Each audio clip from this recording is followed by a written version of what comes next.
So my name is Aubrey Allegretti. I'm a graduate of the University of Sussex where I studied politics, and I was editor-in-chief of the campus newspaper there as a badger for a year and news editor a year before that. I started off with a good working relationship with our sabbatical officer, who was the one that was sort of in charge of what we wrote, and she was very much of the idea that we should be given as much freedom as possible. So we had a meeting at the beginning of term about an article that we'd published, sort of comment piece on whether or not we should have page 3, and there was one piece that suggested that we should, and an officer at the university got really pissed off, and our communications officer, supported our decision to print it. So it started off really well, it was a good working relationship,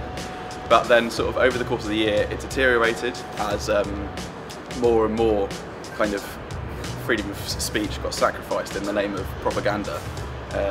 because basically she wanted us to become this sort of union like PR rag, and I wasn't prepared to put up with it, to be blunt. She pulled the paper because she said that she wasn't prepared to let us publish what we liked anymore, because we sort of strayed, if you like, too far from the editorial imposition. And it was 2 weeks of sort of fighting, constant battle, with like zero support from her or the union. And you know, at one point there was this quote that was told to me by our SAB, you know, our proprietor, our editor if you like, that a story we were running about the union wasn't news because it wasn't in the interests of the union to run it. And that to me, if you like, just epitomised all of the problems that student media has with sabbaticals and people trying to interfere in their paper.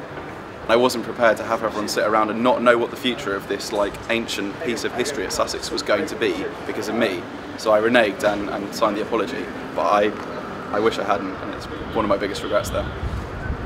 I'm an officer on something called the Student Publication Association, which basically represents and supports student newspapers and magazines, mostly in issues of censorship, because we found that it was becoming such a common problem that we needed a kind of standard charter, if you like, to kind of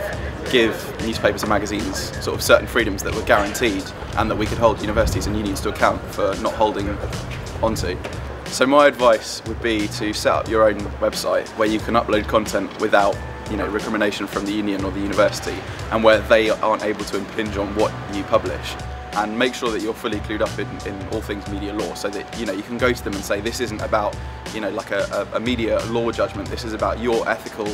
judgment, which is completely skewed for these reasons rather than on legal grounds. Universities are a place where students are supposed to be able to critically engage with topics and debate things that and, you know, advocate different points of view, or at least understand and listen to them. Censoring student media seems like a small thing, but realistically it means that you're kind of censoring the level of debate or open engagement, if you like, in the wider world that people will have or are expected to, either as the media industry or just engagement in everyday politics. You know, it's terrible that free speech is being eroded in the way that it is, in such a sort of critical bastion, if you like, of debate and critical thinking. And I really worry that it's going to reflect more widely on society generally, and mean the sort of gradual erosion, if you like, of student newspapers and their editorial freedom.